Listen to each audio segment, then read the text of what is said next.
qaar kamid ah odayaasha iyo waxgaradka beel kamid ah beelaha ugu tunka weyn gobolkani Sool ayaa ka hadlay dhul daaqsimeed ay wasaaradda biyuhu sheegtay inay ka qodayso dhaaman biyood iyo sidoo kale seero waxayna sheegeen odayaashan inay xaaluf ku tahay deegaanka laga qodayo oo dhul daaqsimeed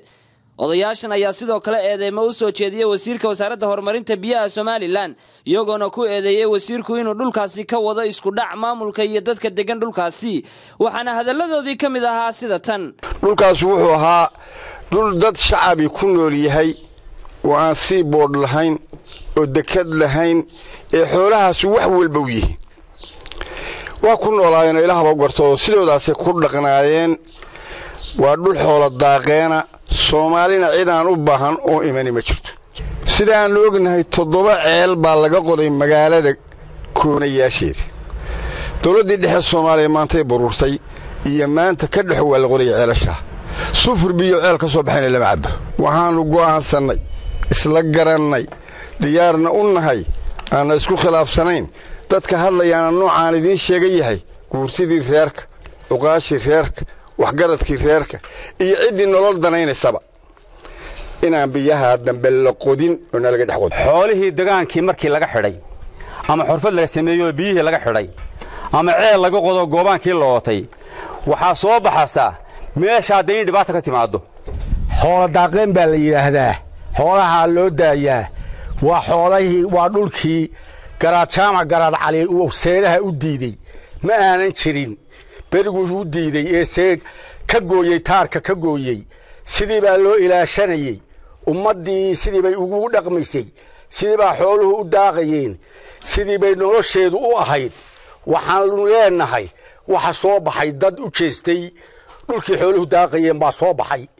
oo dooxadii iyo jeexii iyo hadii ilaahay ku ruuyay meeshii xooluhu wax ka cunayeen u jeeda oo ama beer baan ka dhigayaa ama biyaan ka dhigayaa ama aan midnaba aan yaa soo baxay oo soo jeestay arladii oo halkan ka cadaynayna jaamac siyaadalkiisa inaan inna ku maamuli karin wasiirna ku maamuli karin kala soo diray isqaad qaadayna waxba ka ahayn ama duudad kala qalo ama dameero soo raro ninka la yiraahdo inuu baniya sheegta hadii intu aabihi aamini waayay koore sheegta hebel koore abi waa naqara waa huban ha sheegta aabihi tala waa u taala taleex bay taal la saanood bay taal maalin walba qoora weynayaal dhaamka aad isku sawirtay daryeelo iskaga sawirtay ee dhagxayaada iskaga sawirtay gambadhe iskaga sawirtay wallahi ka talilmaysid waxna ka qaban maysid runtaan kuu sheegay dhaamamka la qodayo jinna ka caba wax kale looma qodo meeshu nugaal baa meel walba biya ka burqanaya magaalada gobolka Laascaanood iyo golay yeedhay inta u dhaxaysa 7 ceel oo mid walba dadka lagu khiyaameeyay oo la yiri dalka iyo dadka dani ugu jirta maalintii la qodayna aan dib loo arag oo la qoday mid walba 100 kiiloomitir dushiisa la ootay ninna qafil ku jibiyay keenay lacag saxambarto maalintii ciid ugu dambeysay baa jirta oo far badan dhaamamka hadir la qodayo la soo kordhin maaya wax macnaa kuwii horena waxyeelo waxaan ma tarin dawladii hore uu silaayo hogaamin jiray gobolada barigu waxay ka taban jireen wax qabad la'aan waana ku xil qabnay tan hadeertii waba ka sii dartay ilka biyaha ee hadda yimi iya tii uu dhigay ee taleex waa taaqiiqaysa maanta isaga dhigay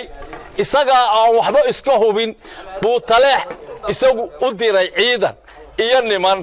jidka loo galay xabadii maantii ka dhacday waa taaqiiqaysa haddana waxa uu meeshan ka wada waa wixii ilaa guumays ilaa iyo meesha la yiraahdo iyo gambadhe in lagu hayo weerar dhulqod dhulkaas oo anagu dhulka iyagu dhulbiyood meel walba ceel ku leh aanan u baahanayn dhul la qodo in laga sameeyay markii ceelashii la sheero loo sheegay faraha badnaa ee la inii sheegay dhowr iyo 10 ceel aha la qoday in loo bedelay in la yiraahdo dooxooyinka biyaha laga xidho Laascaanood baa laga biyo gelinayay laaxaya cadaa kamida goosin baa kamida abeesalay baa kamida Samiir Saciid Bala Bulsha TV Laascaanood